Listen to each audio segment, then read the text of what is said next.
Okay, it's Red and Yellow time around here. Urban Phenom, B Double E, Cash Simmons. You know who We it is is. for the B team double right E, here. Cash Simmons, Come young on, boy. I hold it down for the city that I'm at. That's Kansas City boy in the middle of the map, yeah. And I'm KC stunting. Welcome to the town, homie. You don't want nothing, no. And if you cut me, I would probably bleed. This is Andrew Kula from ArrowheadAddict.com. Of course, I'm here with Jason Seibel. This is AA Radio episode. I'm not sure what episode we're on officially. I'm thinking we're at number 5 for one of those. The episode when the Chiefs are 3-0. Let's call it that episode. Pretty good episode. How's it? Oh, we're on number 5. Okay. Jason, how's it going, man? What's up, Andrew? Glad to be here, as always, with you on AA Radio, talking Jason. to the addicts.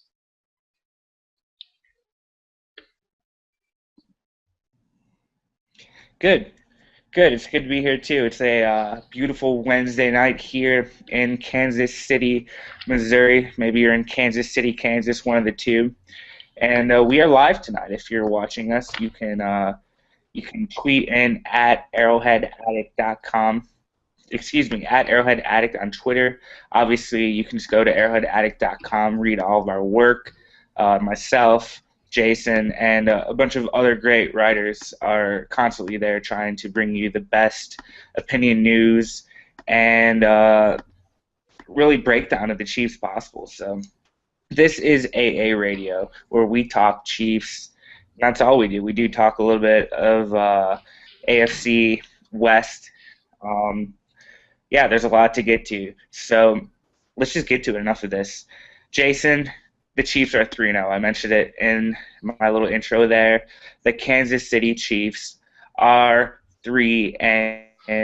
This is a team that won 2 games all of last season, and we're talking about a 3-0 Chiefs team today. What are your first impressions on that statement alone? It's overwhelming almost. As a Chiefs fan, and I'm sure all the other addicts can relate, we're so used to seeing horrible football right out of the gate that it's amazing to see the team at 3-0, especially like you said, only winning 2 games last year. But when an owner goes out and picks up probably the top coaching prospect, well, not probably the top coaching prospect that was available in the offseason, and Andy Reid goes out and gets John Dorsey, who has a pedigree of success with the Green Bay Packers. And then goes out and, despite what you may think about Alex Smith and his eliteness, which we talked about last week, goes out and gets Alex Smith, who is a proven winning quarterback, a playoff winning quarterback.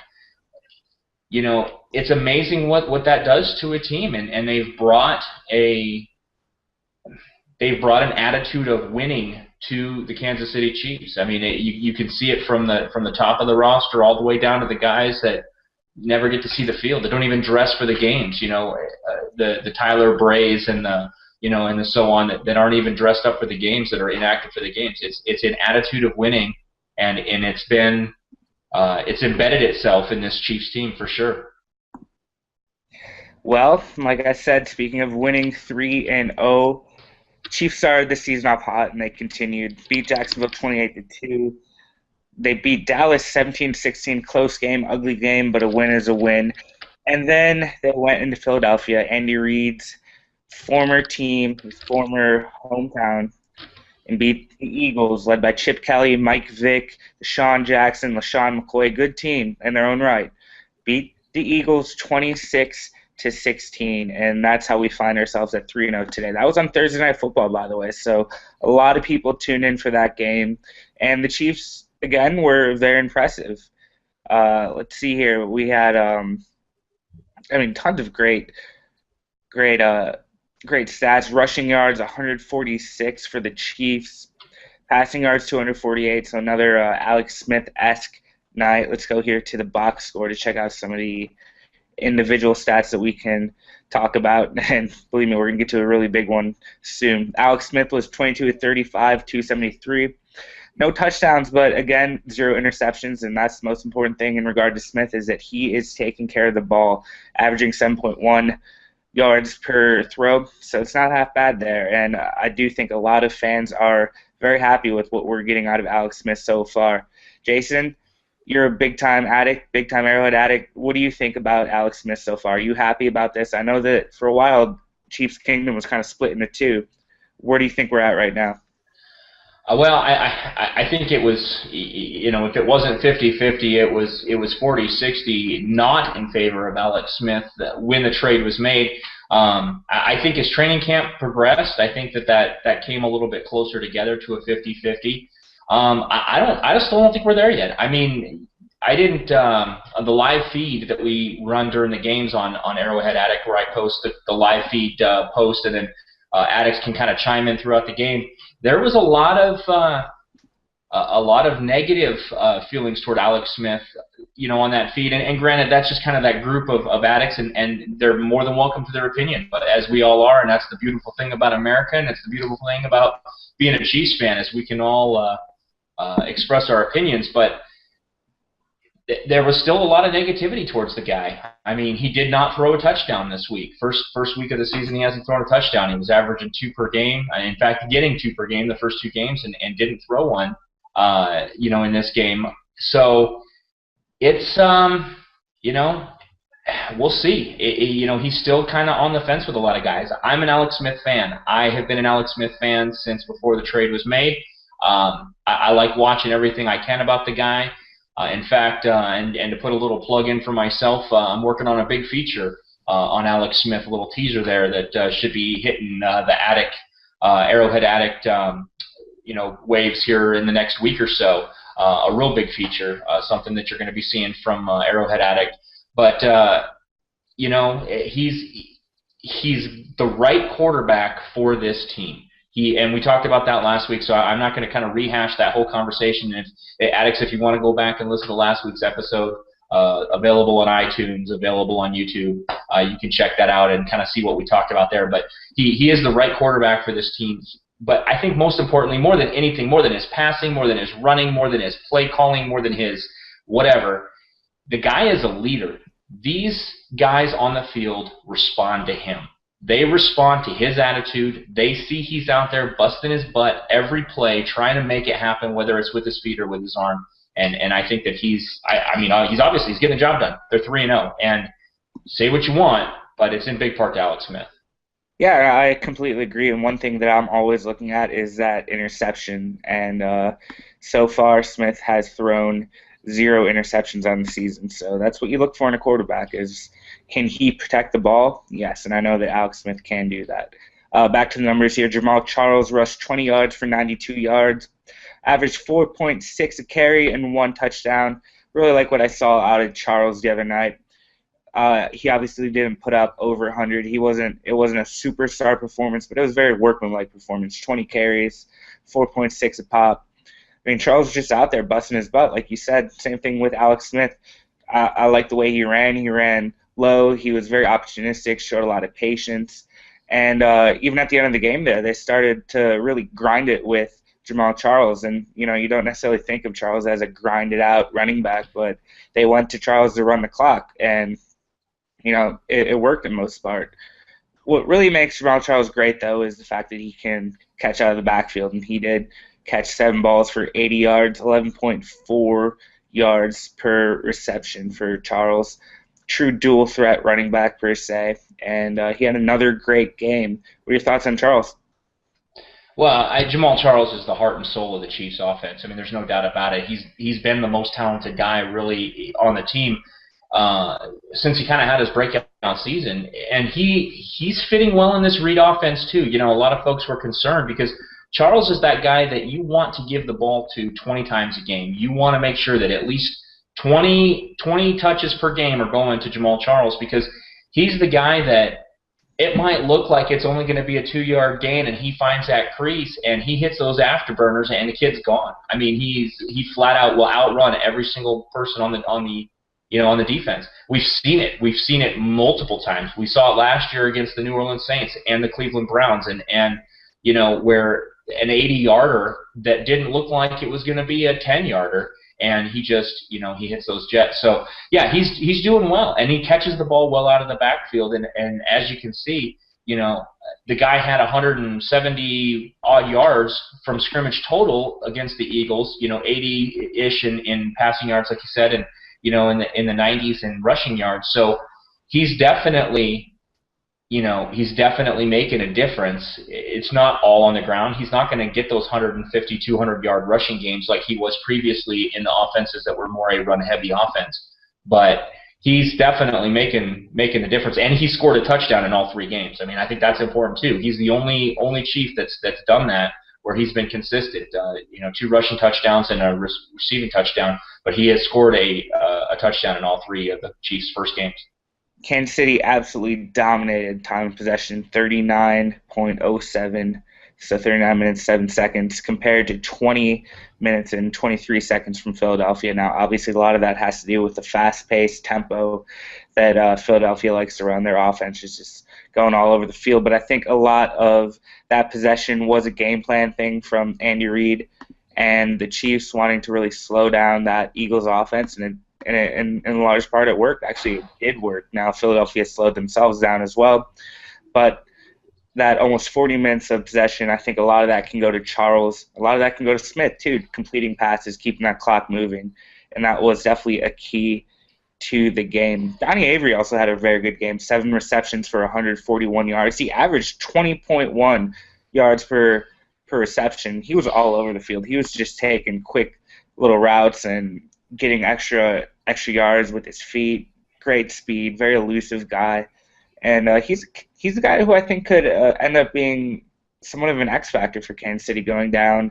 As the season progresses, I don't think they're going to go undefeated. They may, and the internet will absolutely be set on fire. And if that does happen, but when times do get tough, I think Donnie Avery is going to be a guy who Alex Smith can really lean on to get some good catches. He seems to be pretty reliable. And then he can make something happen after the catch. What do you think about that? Well, Avery really impressed me against the Eagles. We've talked about even going back to preseason training camp, who was going to be that number 2 receiver for the Chiefs.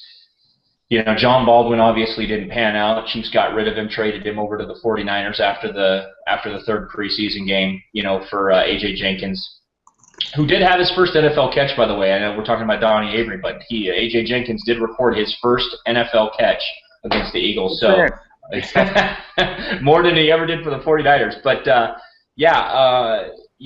Donnie Avery, kind of stepped in that wide receiver 2 role and has really embraced it, and no more evident than against the Eagles, like you said, 141 reception yards. And that's impressive. I mean, that is really impressive. We knew the guy was fast. He was fast in Indy. He was fast in St. Louis. Obviously had some injury issues that he kind of worked through. But, he is benefiting from the fact that teams are game planning for Dwayne Bowe, the Chiefs' obvious number 1 receiver, that he's getting doubles, he's getting stuck at the line. And so it's leaving Donnie in one-on-one coverage or open. And he was open a lot against the Eagles. He was open quite a bit, and that was how Smith kind of latched onto that and was able to find him in some very clutch moments, some very big-time 3rd down plays. I mean, I can think of 2 off the top of my head, and it's kind of it was Thursday Night Football, not Sunday, so it was trying to remember the game exactly, but I can remember 2 or 3 where Chiefs were in a 3rd and impossible, in a situation yardage-wise where you don't really have a whole lot of plays in the playbook for that kind of. It's kind of like, throw something or run something, hope that you get the yards, but if you don't, then you're going to punt the next play. 3rd and 15, 3rd and 17, and Smith's hitting Avery wide open across the middle on a slant, on an in, whatever the case may be, and Avery is making up the rest of the yards with his feet and getting the first down and keeping the Chiefs' drive alive. So extremely, extremely impressed with the young man, this last week for sure. You did bring up Dwayne Bowe. He only caught 1 ball against the Eagles for 4 yards. It was a first down, I believe. It was a pretty big catch when the Chiefs needed it. But so far he's only caught 9 passes for 90 yards and 1 touchdown on the season. Bo has definitely been bracket. He's been getting double covered from time to time. They're doing a lot of bracket coverage over him, and I don't blame defenses. Dwayne Bowe is, outside of Jamal Charles, he is the most explosive player on this Chiefs offense. So it makes sense that defenses are paying attention to him. And since that's the case, guys like Avery are going to have to step up. Another player who did step up was Sean McGrath, tight end. You talked about him last week a lot. He 4 receptions, 31 yards. So Sean had another good game. And like you said, A.J. Jenkins got his first NFL catch, and I think he's going to be a guy who needs to step up as well.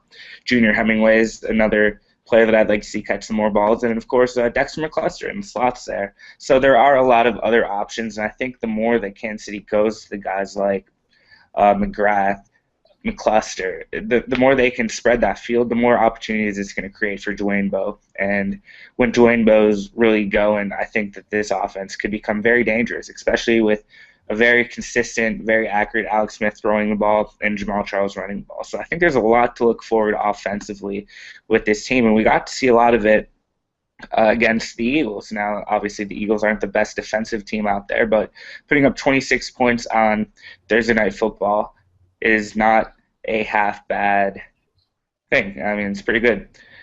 The story of that game, though, and the story of this week, really, the story leading up into this Giants game coming on Sunday will be Kansas City's defense. And frankly, we talked about it a little bit last week, Jason. The story is going to be Kansas City's defense every week. This is a great defensive unit. Bob Sutton has something very good going on. He's calling an aggressive scheme, and he has the players to really cause a lot of havoc. Justin Houston is a guy we need to start talking about. I think nationally he's a guy that needs to start getting a ton of attention. I'm talking Pro Bowl again. I mean, maybe even MVP-esque season now. I know this is early, but so far through the season, he has notched 7.5 sacks, 17 tackles. He's all over the field for the Chiefs. Just in that game alone versus the Eagles, he put together a handful of sacks, and he was everywhere you could want him to be. So really excited about what Justin Houston can do. You wrote about it today, Jason. He got the Defensive Player of the Week for the AFC again, which is good to see. And he's slowly but surely, maybe not even that slowly, he's surely becoming one of the best defensive players in the NFL. What are your thoughts on a great game from Justin Houston?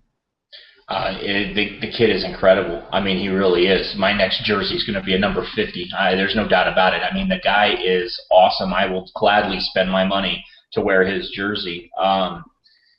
Yeah, I mean, you set it up perfectly, Andrew. 17 tackles, 7.5 sacks in the first 3 games. The talking heads, they like to take those numbers and extend them out for a whole season, and they're like, he's on pace for 40 sacks. Yeah, the guy's probably not going to get 40 sacks. But I don't think that it's a stretch to think that he doesn't have a legitimate shot to break the single season sack record at 22.5. I mean, 7.5 in the first 3 games, there's no telling. They're going to be playing a very porous offensive line this weekend in Kansas City, and it is in Kansas City, playing the Giants. Eli Manning, I think, sacked 8 times last week by the Carolina Panthers defense, who is not traditionally known for their quarterback pressures. They got a couple good talented players there, but nothing like, at least I don't think nothing like what the Chiefs have got going on, and definitely nothing like what Bob Sutton has been able to put together, Coach Sutton there, the defensive coordinator. So, yeah, I don't think it's out of the realm for Houston to approach that sack record. You made the comment MVP-esque season. I think right now, honestly, first 3 games, and again, it's a young season. I mean, it really is 3 games in, but he's got my vote for MVP of the Chiefs up to this point. Yeah. I think that he is the he is the heart and soul of what's going on with that team. The defense is definitely ahead of the offense as far as where they're at.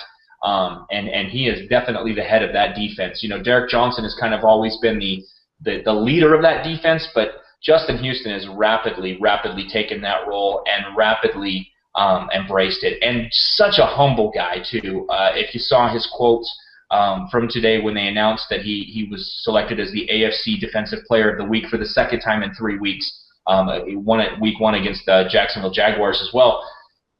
First words out of his mouth, it's a team award. I wouldn't be able to do this if I didn't have, and I'm not quoting him exactly, but the gist of what he said was, I wouldn't have been able to do this if I didn't have Dontari Poe pushing up the middle and collapsing the pocket. I wouldn't be able to do this if I didn't have Tamba Hali on the other side, you know, with them moving and me being able to come in. I wouldn't be able to do this if I didn't have a secondary that was covering their receivers to give me that extra second to get to the quarterback.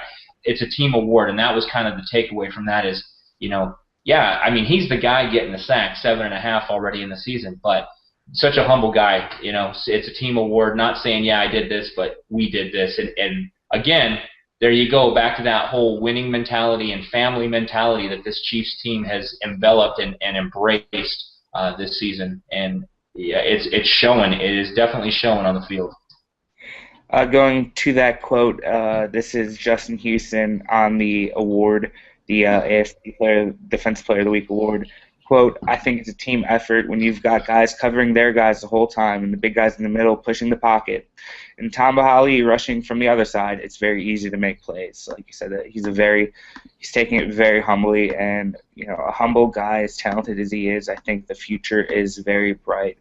Let's go ahead and talk about a couple of the other stats there, because I know we are going to get back to Houston later on in the game. The Chiefs forced 5 turnovers, and this was something we talked about heading into this game last week. Turnovers were going to be a key, and Michael Vick, I mean, he definitely provided plenty of those turnovers. He was intercepted twice. The Eagles lost 3 fumbles. Guess who came up with 2 of those fumbles? Of course, Justin Houston. And Eric Berry came up with another big interception. Eric Berry with a 38-yard return off an interception, and credit Derek Johnson, of course, for tipping that ball, but Berry made a really nice play. And another week where I liked what I've seen out of Berry. He's obviously one of the best safeties in the NFL, and he's really all over the field. He's up there in defensive coverage against the run. He can play in the box. He can obviously be a big hitter and stop the run, but he's also just incredibly athletic, definitely a ball hawk, and you know, he found his way to the ball against the Eagles. Now I'm really predicting a really good year from him. Hopefully see a bunch more interceptions from Berry. Overall, this team played great. Tamba Hali, kind of like what Houston was saying in his quotes, he was definitely getting a ton of pressure. He finished with 3 tackles, 1 sack, so he's definitely on the board there.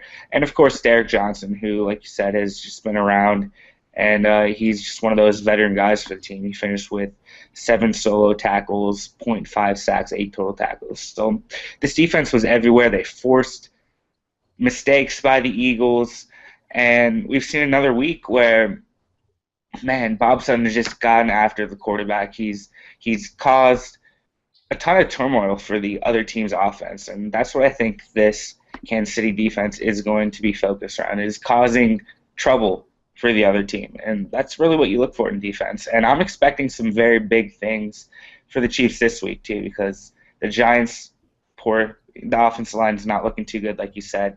So really looking forward to this week. To wrap it all up about this Eagles game, I will say this. Great win for Andy Reid. And I think it meant a lot to him to get to Philadelphia. He played it off the whole week about, we're just focusing on the game. But I think there was definitely some emotion there. And it was a great win for the Chiefs in general. Just turning on the radio, turning on TV, you see the Chiefs a lot more on TV, hear about them on the radio a lot more. And I know that Chiefs fans are probably really happy about that. You know, that their team is finally getting some publicity for something other than losing. And in general, I would say that it's a very good time to be a Chiefs fan right now. What would you say? Oh, yeah, without a doubt. It makes it a lot easier for me to go to work Monday mornings because last year, I mean, by this time last year, week 3, week 4, week 5, I'd walk in with my head down and go to my desk and not want to talk football with anybody, you know. Now I can go in and, you know, again, to quote Andy Reid, there's a great video if you've got, I saw it, I've got the NFL Mobile on my Verizon phone. I don't work for Verizon. Verizon didn't get any money for this or didn't give me any money, but I've got the NFL Mobile app, and there's a great video on there of the locker room after the win. And just like you said, great win for Andy Reid. And it's got, you know, the players are coming in and they're excited. They just won the game. And, of course, Andy Reid comes in to applause from all of his players and his coaching staff.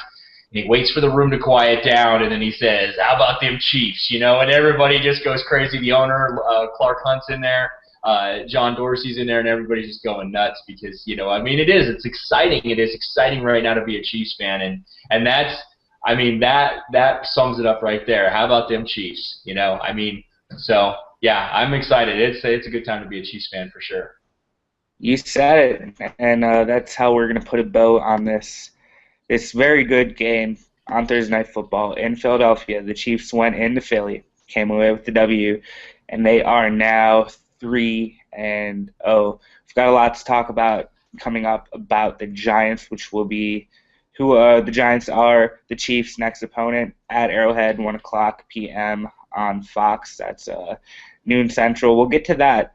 But, Jason, I do want you to talk about something that was pretty special last night for Chiefs fans, NFL Life, which is a very good series done by NFL Films on, you know, basically prolific people within football and specifically the NFL. And last night the Chiefs the Chiefs great was honored, and you got to watch that. So talk a little bit about it, and then let's see if we can somehow tie in Justin Houston, because I know we were talking earlier in the show kind of how that they kind of came together. Yeah, I mean, obviously, you know, addicts everywhere watched last night Football Life, the story of Derek Thomas, the great number 58, you know, linebacker for the Chiefs. I'm getting goosebumps right now just thinking about it.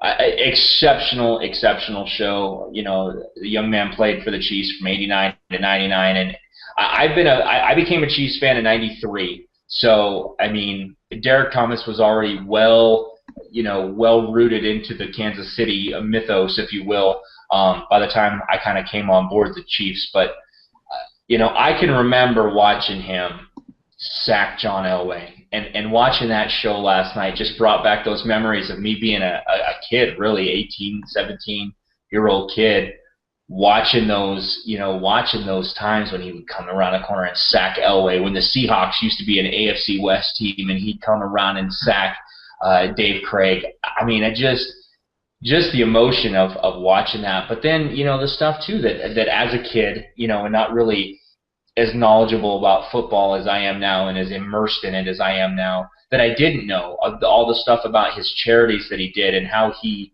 helped underprivileged children with his charities, and how he kind of that came to be where he he was kind of in trouble himself. And I didn't know, and this was a cool connection for me, obviously me being in the Air Force, that his father was an Air Force pilot, a captain in Vietnam, and was shot down and killed in action during Vietnam. And the Air Force was a very big part of Derek Thomas, and always watching the flyovers. And they talked about how he would always know that the flyovers were going to happen before anybody else from Whiteman Air Force Base there right outside of Kansas City. So it was a very, very cool show. But it's obviously going to show it again. NFL Network, you know, continually shows those on a rerun basis, or if you've got it DVR'd or whatever. You know, I don't want to ruin it too much because I mean, obviously we know how the story ends very tragically, but there's a lot of nuggets in there that I won't spill the beans on. It was fantastic. If you're a Chiefs fan, no matter how small or how large of a fan you are, it's definitely worth the hour of your time to watch it. But to kind of go back to what you were saying, Andrew, to tie it to Justin Houston. You know, I know I'm not the only addict out there, the only Chiefs fan out there that sees a little bit of DT in Justin Houston. I mean, Houston has definitely figured out a way to get to the ball, and I am in no way saying that Houston is as good as Derek Thomas was. Derek had 10 great seasons to kind of perfect his game and perfect his skill. The guy still owns the single game sack record with 7 in one game against the Seattle Seahawks and Dave Krieg. So, and that was a season in which he managed to get 20 sacks in that season. So, Houston's got a long way to go, but one of the cool similarities or parallels that I saw last night in watching that episode of A Football Life was Derek Thomas's they called him his sidekick. I wouldn't necessarily call Neil Smith anybody's sidekick. They called him the sidekick. But Derek Thomas has Dontari Poe, who is this force up the middle, just as Dontari Poe is playing a tackle position, whereas Neil Smith was a defensive end, but regardless, very similar in that a defensive lineman and a linebacker is kind of the comparison I'm trying to make here. But Poe's pushing up the middle, pushing that pocket, and allowing Houston to come in and get the sack, or they're concentrating on blocking Houston, and Poe's able to come up the middle and get the sack himself. So a very interesting dynamic there, and watching the kind of the parallels and making that. And I've mentioned it in a couple of articles that I've written on Arrowhead Addict, and a lot of the addicts agree with me that they can definitely see. And I don't think it's a stretch to think that Houston couldn't maybe grab a couple of those records from Derek Thomas. We talked about it earlier. The single season is 22.5, currently held by Michael Strahan, formerly of the New York Giants, coincidentally enough. But that single game is 7. Well, Houston's only 2.5 sacks from this last game. So, I mean, I don't think that it's out of the realm of possibility at all that Houston doesn't grab himself a couple of records in regards to that during the season. So. Well, I will say this. I was reading an article earlier from Reed Farron of KCChiefs.com, and it was all about Derek Thomas, all about that documentary. And Justin Houston did talk a little bit about DT, as they call him, and I'll just go ahead and read this. Sacks, Houston said. That's the first thing I think about with his on-field performance. He was a great athlete, a great player. I still watch film of him and use it as motivation to try to get close to where he was. So, obviously, Justin Houston is looking to try to compare himself to DT. Maybe he never will be able to, but if you had to have somebody to model your game after, that would be somebody good to do it with. Let's just look at the numbers real quick. DT in 1, 2, 3, 4, 5, 6, 7, 8, 9, 10, 11 seasons, 126.5 sacks. Again, I will repeat that, 126.5 sacks. He also came up with 19 fumble recoveries, 601 tackles, and 3 safeties, which is kind of a fun stat there. But again, 126.5 sacks looking through these years. 20 sacks in 1990, like you said, 13.5 in 91, 14.5 in 92, 11 in 1994, 13 in 1996, 12 in 1998. This guy was all over the quarterbacks. And, hopefully Justin Houston can become sort of the next Derek Thomas, if possible, for Kansas City. So I think that was definitely a segment well worth having. Obviously, if you missed that documentary, like I did, that's going to be something that you're probably going to want to catch. So we'll make sure that we find that information for you on Arrowhead Addict and make sure that you know when you can watch it again. So, Jason, we've done a lot of backtracking, looking back at the past couple of weeks, looking back at yesterday at this documentary. It's time to look forward to the New York Football Giants, who have been one of the better teams in the NFL for the past 5-6 years. Won 2 Super Bowls in the past 6 years, but they are currently 0-3 on the season, which I didn't see it coming, but it is what it is. Some you win, some you lose some, and we've seen the Giants start off slow before and then go on to win the Super Bowl. So this is not a team to take lightly. Eli Manning is one of the better quarterbacks, elite elite Eli Manning is one of the better quarterbacks in the NFL. They have a defense that will get after the quarterback, will cause a lot of pressure, and a couple pretty good corners too. And obviously Victor Cruz is a very athletic, he's a playmaker as a wide receiver, and David Wilson at running back, who has had his issues this season, but he has looked good. I watched the whole game against that they played against the Carolina Panthers, and Wilson looked good at times. Now he hasn't found the end zone yet, but 25 in only 25 attempts, he's garnered 75 yards. So that's not to say that he can't run the ball, though. So he's a guy that Chiefs are going to definitely have to look out for. What are your first thoughts on the Giants, Jason, and what are you predicting for this game? Well, first thoughts on the Giants. When the schedule first came out, months ago, I had the Chiefs losing this game. I'll be honest with you. I had the Chiefs 3-1 after Week 4. Winning their first 3 and then dropping this one to the Giants. Here's my thing, and this is where I'm at with this. I think that an 0-3 Giants team is a hell of a lot more dangerous than a 3-0 Giants team. I think that these guys come out swinging for the fence on Sunday. I think that they've got something to prove. They are the New York Football Giants. Their quarterback is Eli Manning, and let's not forget they've got Victor Cruz and Hakeem Nicks, arguably two of the best, arguably one of the best receiver duos in the league. And let's not forget this Ruben Randall guy, or Randall, however you say his name, not too shabby himself. They've got 4 receivers with, over 150 yards. So, and Victor Cruz is pushing 300 at 261. So, let's not forget that these guys are good football players. Do they have issues? Yeah, their O-line sucks. I mean, their O-line has, is a revolving door.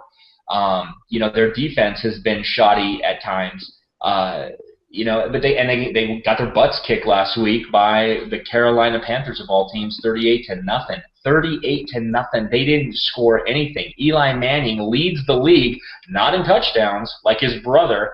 He leads the league in interceptions. So they've got issues, without a doubt. The problem is when you get a team that's got their back against the wall, they got nothing to lose. And that's kind of why that's why I think Manning's got as many interceptions as he does, talking about Eli, because, he's been taking those shots left and right trying to make something happen. I mean, he's almost got 1,000 yards passing at 931. On the season, so he's averaging over 300 yards a game at this point. I don't know. It's tough. I'm going to stick with my original prediction and hope I'm wrong. I say the Chiefs drop this one, a close one, but I say the Chiefs drop it. I think that they're 3-1 after this Sunday. Woo, interesting, Jason. Might want to lock your doors and bolt up your windows, because Chief Kingdom is coming after you after this. I mean, I can't believe you just predicted a loss. I will say I was going to say, you said it earlier, Chiefs aren't going to go 16-0. They're going to lose eventually. And I'm sorry, but the Giants aren't going to go 0-16. They're going to win eventually. It's tough. Like I said, it's tough, but and I hope that I'm wrong. I really, really hope that I'm wrong. But, yeah. Well, let's look at the points that you made. One, a team with their back against the wall is a very dangerous team, and this is a team that, you're an NFL franchise. You have to have some sort of pride in your play. You have to have some sort of pride in your record. So I do expect the Giants are going to come out strong. They're going to come out fast, and they're going to come out desperate for a win. So that's something to look out for. Conversely, the Chiefs are 3-0, coming off a very emotional win for Andy Reid. Will there be any 3-0 hangover per se? There could be. I don't think there will be, but then again, you never know. I've seen plenty of strange things happen in regard to momentum at the beginning of a football game. That being said, Eli Manning was sacked 7 times against Carolina, and that offensive line just does not look ready to deal with pressure. Believe it or not, don't believe it or not, ironically enough, the the Chiefs excel at bringing pressure. It's just kind of a perfect storm right now for the Giants and coming into this game. And I do think that if the Chiefs can get a lot of pressure on Manning, if they can come early and often with the blitzes, if Poe can get going, start shooting some gaps and get in the backfield, I do think that this team, specifically offensively, can start to get flustered. Manning, for as good as he has been, and he's won 2 Super Bowls, I do think he can get kind of flustered early. And if the Chiefs can take him out of his game early, I think they do have a very good chance to win the game. Like you said, the Giants didn't put up a point against Carolina. So I do think they will come out trying to score a little bit more. That being said, I think the Chiefs are in a good situation to stop this team. I think that their scheme plays very well into what the Giants try to do in regards to being able to counter it. That being said, speaking of counters, I do expect a lot of counters from the Giants. Watching their game against the Panthers, they were trying to counter, they were trying to trap, anything they can do to sort of negate that aggressiveness. So look out for that. And from the Chiefs side of the ball, I will say this. I do think that the play action, the counter game, specifically the read option game is going to be pretty big this week. Watching that game, Giants versus the Panthers went to the read option quite a lot, and the Giants just could not handle it. They're an aggressive front seven. They get after the ball, and what happens when you get after the ball against a read option is the ball ends up going away from you, or it goes the other way. So I think those are kind of the keys to the game, in my opinion, is just to get after the Giants on defense, and then on offense, keep utilizing that read option that we've seen a couple times. Keep utilizing play action and really try to spread this team out. They do like to go with a 4-3 look, and I did notice that when Carolina was spreading the field, Carolina was going 3 receivers to the left. That third outside linebacker there would kind of bump out, giving the Panthers a 6-man box to work with. So there's different things that the Chiefs can do to win this game, and man, I'm becoming an addict. I do believe that this is a game that Kansas City can win. I think the addicts at Arrowhead will get behind this team, and I just once you get rolling, it's hard to stop rolling. It's a snowball effect, and I do see a big win here. So I think we're kind of on opposite ends of this prediction. But for the first time on the show, we disagree. Mark it down. Either way, it should be a good game, and either way, I do think Kansas City will be in a good position to succeed moving forward. Even if they were to lose this game, they're still going to be 3-1 heading into the quarter of the season, and you can't really ask for much more considering we keep going back to it. Considering this is a team that won 2 games last season, you really can't ask much more for this start. So there's a lot to look forward to this Sunday. Follow it on Arrowhead Addict. We'll be talking about it the rest of this week.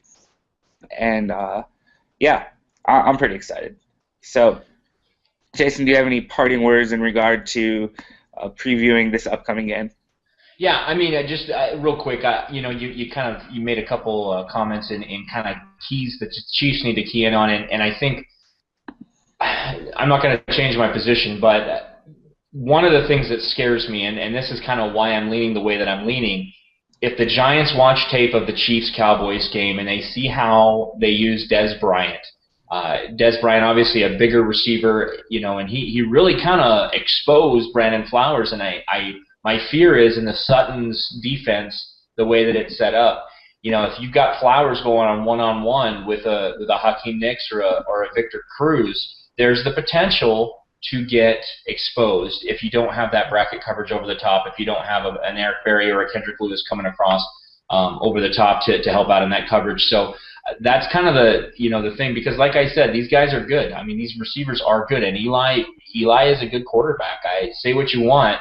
I mean, he's got the clutch gene. We've seen it time and time again. So, they're definitely, the Chiefs are definitely going to have to, on defense, have to really, really watch their plan. And then on offense, kind of one of the points I wanted to make is it's going to depend on how much of the playbook we see. I'm not convinced that we've seen, even 60% of the Chiefs playbook yet. I'm really not. I think that there's a lot more to go. Obviously, new offense for most of these guys. So it'll be interesting. Like I said, I hope I'm wrong. I really do. I hope that we're sitting here next week and you can say I told you so, and I'll say yes you did, and I'm thankful that you did. So yeah, we'll see. Well, we will see, and that's going to be this Sunday. So, like I said, make sure you're checking out Arrowhead Addict in the meantime, because we're going to keep you up to date on really everything that you need to know heading up into that game. So, our last segment here has become a weekly segment. It's become a pretty fun one. When I saw this earlier on in the week, I gave it a tweet, and a lot of people retweeted, favorited. This seemed to get Chiefs Kingdom in a frenzy, really. According to the ESPN Power Rankings, Week 4, the Chiefs are ranked number 8. They've moved up 5 spots from number 13, moving over teams the likes of the 49ers, the Packers, the Texans, the Falcons.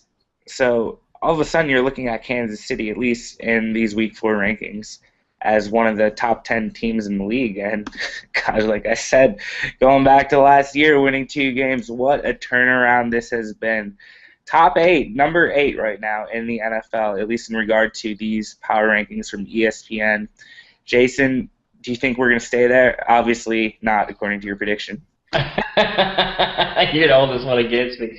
Look, I mean, obviously I follow these things. You know, this is a segment that I brought to you, when we first started the show and said, hey, I'd like to do this, and we've kind of both embraced it, and it's fun. It's fun to watch them every week and how they go. And I'm actually just on my computer here, I just clicked back and was looking. They started out at number 24 at the beginning of the season, or I should say preseason. They started out at number 24 in the post-draft power rankings. So they've moved up from 24 all the way to number 8 by going 3-0, which is pretty impressive. And again, we've said it before, we'll say it again. When you win 3 games, the first 3 games out of the chute, when you only won 2 games the whole season last year, that's what happens. The one that gets me is if you look at number 10. You got yours up. You take a look at number 10. 49ers.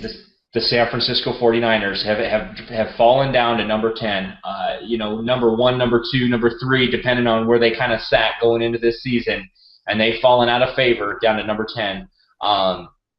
I sent out a tweet this morning. It said, "Dear Jim Harbaugh, you traded the wrong QB, but we called no trade back. Sincerely, Chiefs fans, we appreciate it." So, I mean, and that's, it's just kind of how this thing goes. But yeah, it's a beautiful thing to wake up when these things come out on Tuesday morning, and and you see the Chiefs in the top 10. Who would have thunk it? So let's hope that Jason's wrong this week and they stay there, or even move up even further, going 4-0. So. Well, let's stick to tradition here, as long as we're talking about things in which we have embraced.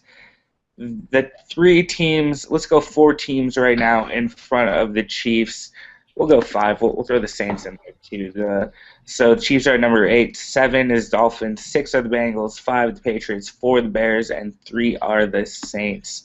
Miami plays the Saints this weekend. Excuse me, it looks like it's going to be this Monday. Yep, this Monday at 8:30, which is going to be a very big game. So one of those teams is going to end up falling down those rankings.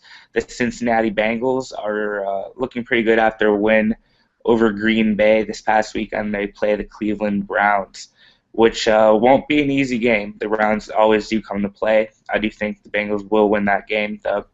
Atlanta is going to play New England, who checks in at number 5 in these rankings, and that's not a game that New England is guaranteed to win. Chicago plays Detroit. Same thing can be said about that game, especially because it's at Detroit. Ford Field does get pretty loud. And then, like I said, the Saints will play the Dolphins. So we're looking at least 1 loss there.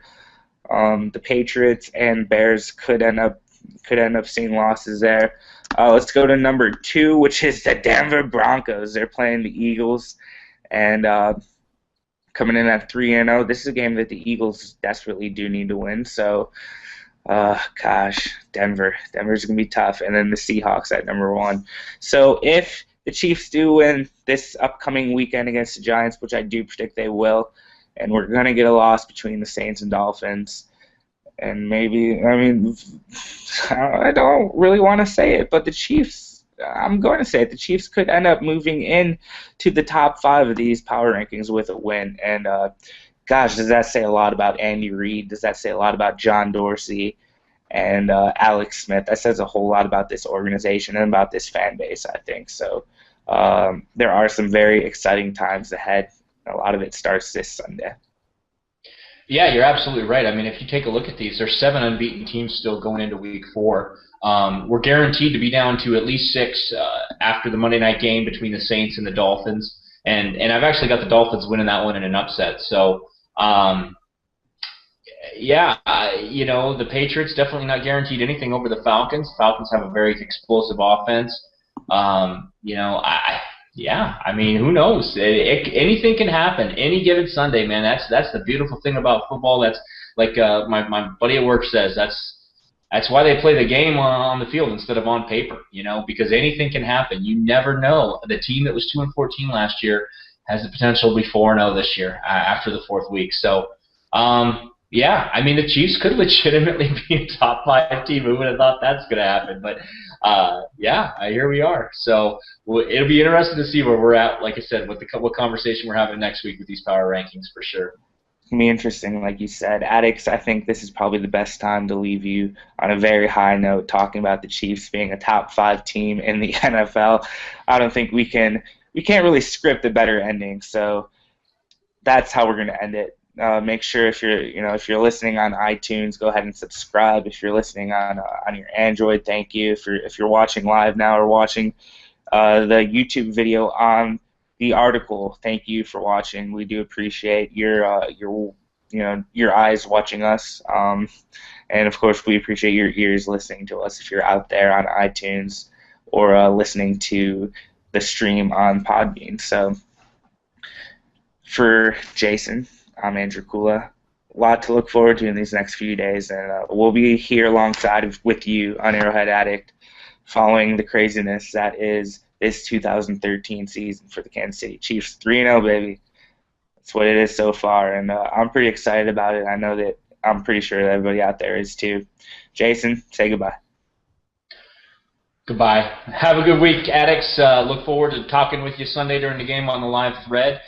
Real quick, before we get out of here, make sure that you check the AA Radio page on the Arrowhead Addict main page. Click the tab on the top. We have updated that with past episodes, so you can get in there and take a look at that as well.